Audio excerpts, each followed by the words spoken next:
Hey everyone, welcome to GGN.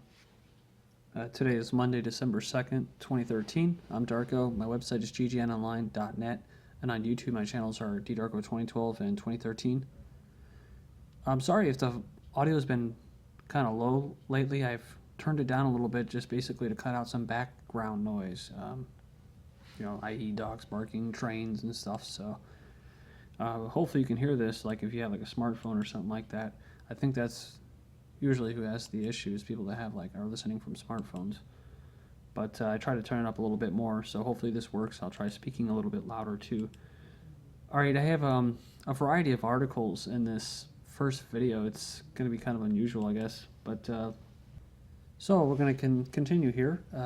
The first article I have for you is Child Taken from Womb by Social Services.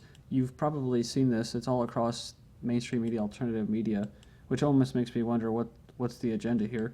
But Essex Social Services have obtained a court order against a woman that allowed her to be forcibly sedated and for her child to be taken from her womb by cesarean section or C-section by social workers.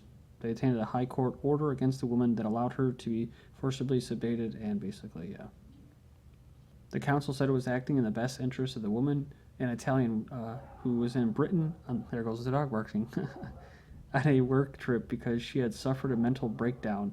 The baby girl, now 15 months old, is still in the care of the social services who are refusing to give her back to the mother, even though she claims she had made a full recovery. They claim that even if the council had been acting in the woman's best interest, officials should have consulted her family beforehand and also involved Italian social services who could be better placed to look after the child. The woman's lawyer said, I've never heard of anything like this in all my 40 years in the job. And I cover this just like I cover the euthanasia articles for a reason, because I think that's where it's eventually will lead to. Everything, I mean, it'll be forced, but it'll be through coercion, and they'll call it voluntary consent. Similar to the Amish family who's now fleeing in order to avoid getting forced chemo. We'll get to that article here in a few minutes. In China, a baby box plan for unwanted newborns causes stir. It's almost funny the way they worded it, a baby box. A Chinese city's plan for a baby box where parents can anonymously leave their unwanted infants is proving controversial, but this has been going on for hundreds of years, people leaving infants on the doorsteps of churches and stuff, so. But, yeah, it is a little dehumanizing, but I think the West picks up on articles like this to do anything to demonize anyone else and keep the attention off how their own country or company is oppressing their own people or workers. I see that a lot. A good example is RT. RT does it all the time. They'll cover articles that, yes, some are good, but a lot of times they'll do anything that takes attention off them, off the regime there, which is the economic elite regime. So if you could take all the articles from all these different alternative media, mainstream media, and put them together, you get somewhat of a picture of what's going on.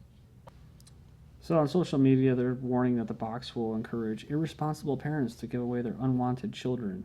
Well, it probably will, just like legalizing things like abortion will probably encourage people to do it. Suicide prevention classes, you'll see people will actually kill themselves afterwards. So sex education, earlier and earlier, you see then the rates go up. So some people would say this is about depopulation. Well, I'm still going to hold to the theory that they like a decent amount of populated, or a decent amount of people to work, basically to drive down wages, until everything goes automated through robots and computers. Until that happens, they need to have low wages, and many people provide that. And back to China, Chinese give birth in the United States to secure benefits. They call it birth tourism. I never heard of it before, but I knew U.S. industry is booming with Chinese women. The birth tourism industry. Many are flocking to America each year to give birth. The move confers citizenship on newborns, which opens up a range of benefits for foreigners. I guess that's just like what happened with Mexicans, except now it's China. Who retracts claim of Greeks This is crazy. WHO retracts claims of Greeks injecting themselves with HIV to receive welfare benefits. Originally, they posted this as truth or something, but they were forced to issue an apology on Tuesday after the reports that claimed that these Greeks were deliberately infecting themselves with HIV in order to claim welfare benefits of up to almost $1,000 per month. They blamed an editing error for a false claim. So, a 10-year-old Amish girl with leukemia and her parents have fled their home in Ohio, leaving the country at one point so that she wouldn't be forced into resuming chemotherapy treatments, the family's attorney said Wednesday. The family has been fighting a hospital in court for months after the parents decided to halt the treatments because they were making the girl sick. They left their home in Ohio just days before the state appeals court appointed a guardian in October to take over the medical decisions. Wow. They don't want Sarah to be taken away, so they believe the leukemia is treatable, but say that she will die without chemo. So the family decided to stop chemo and treat Sarah with natural medicines such as herbs and vitamins. The court said the beliefs and convictions of her parents can't outweigh the rights of the state to protect the child. It says that when these disputes, or while these disputes are rare, they most often come up when a parent objects to the treatment because of religious belief or because they want to use natural medicines instead of chemo. So, but a Minnesota mom fled the state with her 13-year-old son in 2009 during a court battle over whether she could be forced to continue chemotherapy. She wanted to do the same thing with natural healing because the boy, I guess the kid didn't want to, right? Just like the Amish kid didn't want to, said they were getting sick, it was making them feel worse. But it doesn't matter, right? It's the state's right to protect the child, even though the child doesn't want their protection. I mean, that should tell you a lot. About four. I saw this article, I was going to cover it, and then I wasn't going to cover it because I didn't like how it was covered by this site, which they sometimes have good articles, but then sometimes, it's kind of religious based. So that's the angle they took it about. Just live your life no matter how miserable you are. But at the same time, it's they'll be the ones that say pull the plug, and talking about when you're in a coma. So I didn't know how to take this article, but they're talking about this mom in Switzerland offering to sell her house or anything that she would to support her daughter who wanted to basically kill herself. She had cystic fibrosis. She had been living with it for 30 years or something like that. And so this is my point. It's like if she wanted to go, that's cool and everything. But my biggest concern is euthanizing people and calling it consensual and voluntary. So, but it's about making money off people to the day they die. I mean, why should you have to sell your house or something? Why would you have to spend so much money and be in so much debt to put somebody out of their misery? I don't understand. And then when somebody wants to just get off chemotherapy, get out of those hospitals that are making a crap load of money off experimenting on people, through radiation and all that treatment, they won't let you. They'll force you. I mean, I know a lot of people are about burying their loved ones and stuff from the ground, but like I mentioned before, it seems like there may be some truth into the idea of your soul being trapped here instead of say cremation. And you think about, I thought about that when I was a kid about, if everybody just constantly buried, eventually there would be no more land to actually bury anybody or live. As they say, God isn't making more land. It's a lot of money. It makes it even more money or more profitable to have some kind of burial site. I mean, the funerals itself, they're a lot of freaking money. Moving on here, a DHS agent cites private medical history to deny a Canadian entry into the U.S. for depression. The U.S. Customs and Border Protection agent cited private medical history of mental illness episode as the reason to deny a wheelchair-bound Canadian woman into the U.S. But they will allow the open flow of migrants and refugees of countries that have been bombed by them. So I think that's part of the agenda. And then they'll go back to, like, say, Syria, and then they'll they'll be cutting out hearts and eating lions and stuff, as we'll get to it right here. Syrian rebels so desperate for food they kill and butcher lions from Damascus Zoo, and they just go back and forth. So, and then the West and all that, they support this.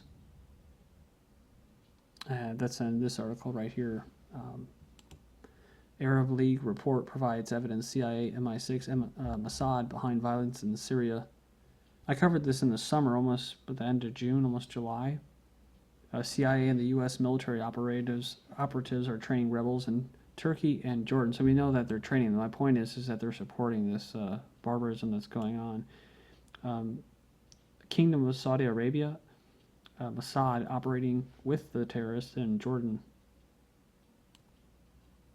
This is what the Syrian Deputy Foreign and Expatriates Minister said. He said that Mossad signed an agreement with terrorist groups in Syria in which these groups pledged to protect Israel's border.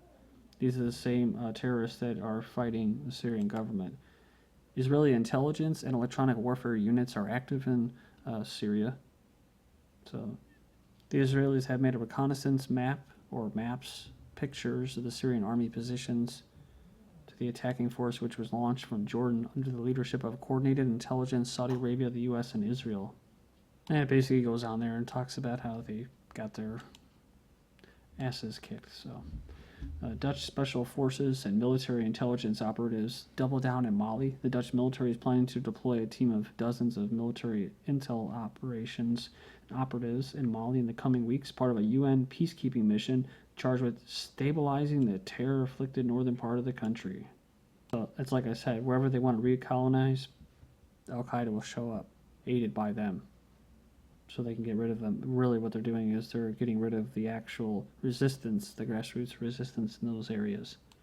Besides attack helicopters and special forces troops, they're admitting that the UN Blue Helmets will be engaging in the business of spying.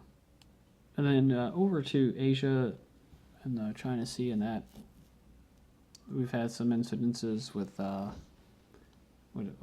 China declaring a defense zone, basically a no-fly zone. Japan or U.S., whatever, flying through it, which I think China made the defense zone so that planes that normally fly through it, like South Korea and Japan or U.S., would be on it. So of course they had the thing all in the media about the Chinese jets tracking or following them. Advanced U.S. Navy patrol planes arrive in Okinawa, Japan. P-8A Poseidon reconnaissance aircraft arrived in Japan. So it says here that in response to this B-52s flying over U.S. ones, China sent its sole aircraft carrier to the South China Sea, forcing the Obama regime to advise its commercial airlines to abide by China's newly declared air defense zone, even though the U.S. government has not recognized it. The U.S. advice to its airlines reflects fears that rising tensions could escalate into a real conflict in which the government in the U.S. Would have to intervene on behalf of allied Japan, which may just play into their interest anyways, their plans. Russia and the U.S. to hold joint military drills in July. It's dubbed Atlas Vision 2014, held in the Urals. And then, of course, you have Central Military District troops also carrying out an exercise with kind of like, I guess it's SCO, but Chinese troops in Kyrgyzstan. And mafia in Japan's becoming the Goldman Sachs with guns. Apparently they used to be just extortioners and loan sharkers. But with membership falling as police ratchet up a crackdown, experts say the Yakuza are branching far outside their traditional business into everything from insider trading to funding business trips. Mexican drug cartels now make money exporting ore, so they're looking into ore mining. Before they moved into oil theft, pirated goods, extortion, and kidnapping, consuming, whatever. But like I said, I think that they basically is the Mexican government, and you can say the same for Japan. It's like you can say the same about the Jewish mafias in Europe and the U.S. or North, where the money from the drug cartels actually flows through those banks, big banks, to launder the money. Japan has a plan to supply all the world's energy with a power plant on the moon. It's a simple plan. They want solar panels 400 kilometers or almost 250 miles wide, running around the equator. China to launch a moon rover, their first ever moon rover mission on Monday. They say it's a major milestone for their space program, and they want to create a permanent space station by 2020.